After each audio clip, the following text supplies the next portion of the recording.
space, the final frontier. These are the voyages of the Starship Enterprise. Its mission? To explore strange new worlds, to discover new life and new civilizations, to boldly go where no man has gone before.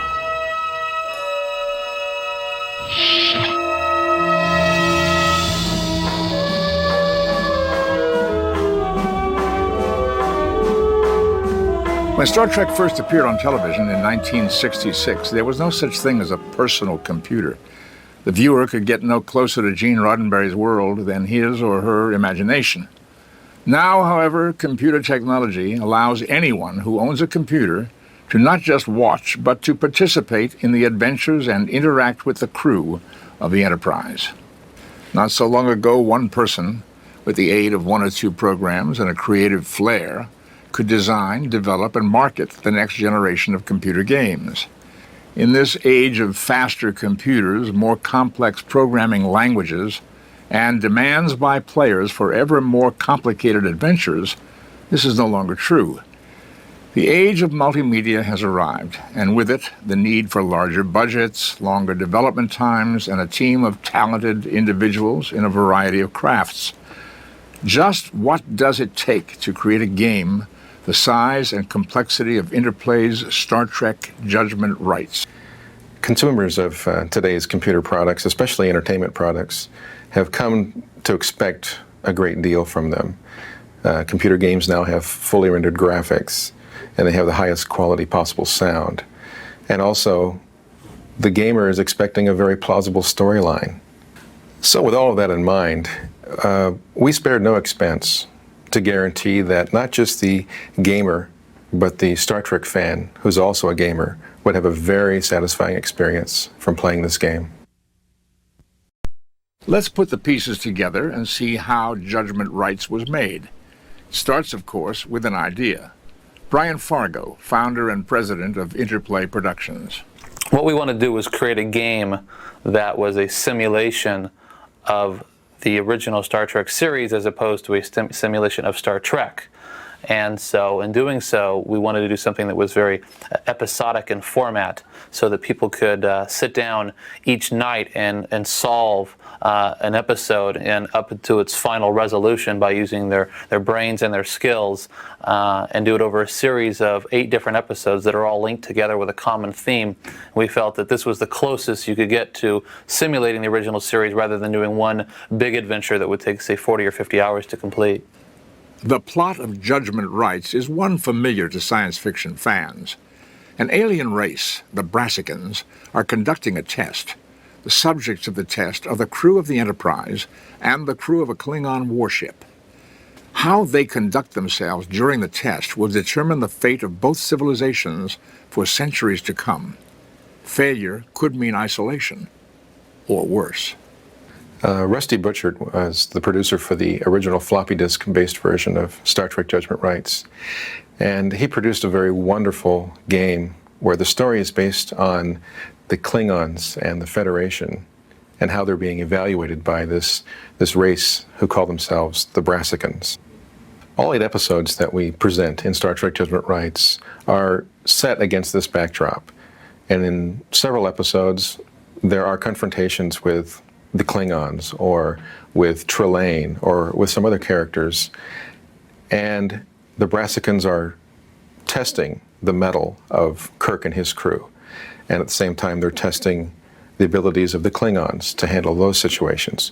When finally, at the end, the crew of the Klingons and the crew of the Enterprise are brought together, where they face the Brassicans and face a mental challenge, which the player now has to think in terms of, if I was Kirk in this situation, what would be the best thing for me to do? Crafting the overall plotline and the individual stories falls to the scripters. Marco Green, author of the Judgement Rites scenario, Museum Piece. Designing a computer adventure game is a rather imposing task. It's not just that you're writing and designing a single story at one time. A scenario is essentially several stories going on at the same time. It's kind of a good way to visualize it, imagine a tree, and the story starts at the base of the tree, and every time you work up and a player makes an action or decision, the story and scenario branch out. And some of these branches can have radical changes to the entire story. Some will lead to some sort of failure. You can put yourself in a position that not even James T. Kirk can get you back out. When you design a game like this, you don't want just one answer. There shouldn't be any one single right path. This essentially wouldn't be much different than watching TV or a movie. Then you know where the story starts and ends. This, we want to create something where you can have several different endings, again, very different endings to your entire story. This creates a lot of complexity to the work, because you're not only working off these story branches, but at the same time you have to take into account things like the computer interface, how the player is actually going to be able to look at an item, what he sees when he looks at the item. Can he pick something up? Can he manipulate it? All these sort of computer functions also make an effect on your story and what you're trying to tell and how you tell it. All that is just for one story, one scenario. Now in Judgment Rites we had 8 scenarios, and to top on all these other little complexities, all 8 scenarios had to have a connecting thread.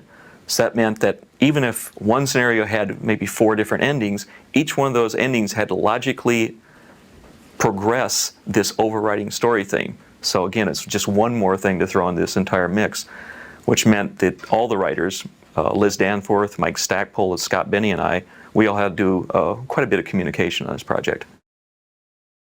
Once the plot line and episodes have been decided on, the next critical element is the visual one. Graphic art, the backgrounds, characters, and objects, is a crucial aspect to any multimedia project.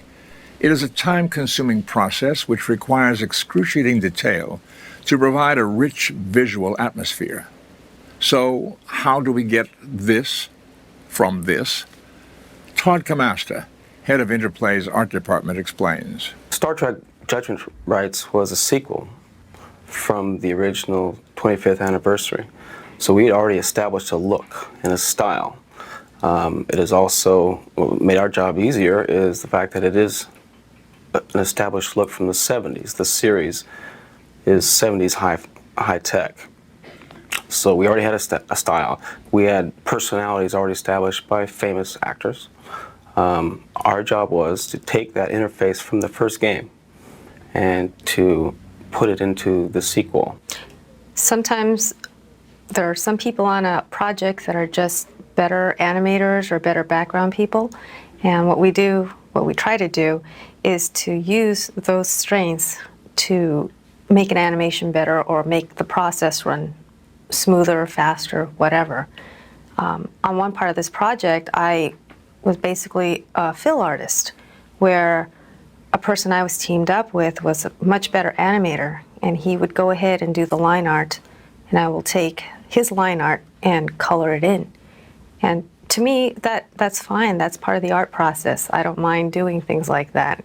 It might seem like grunt work to somebody else, but it's part of what we do as artists, and you just do it.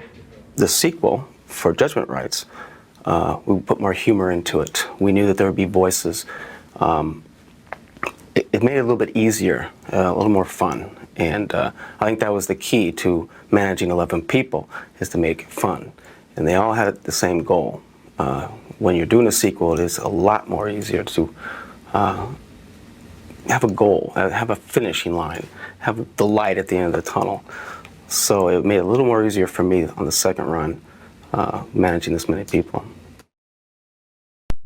Once the team has created the visual elements of the game, it's time to add voices to the characters.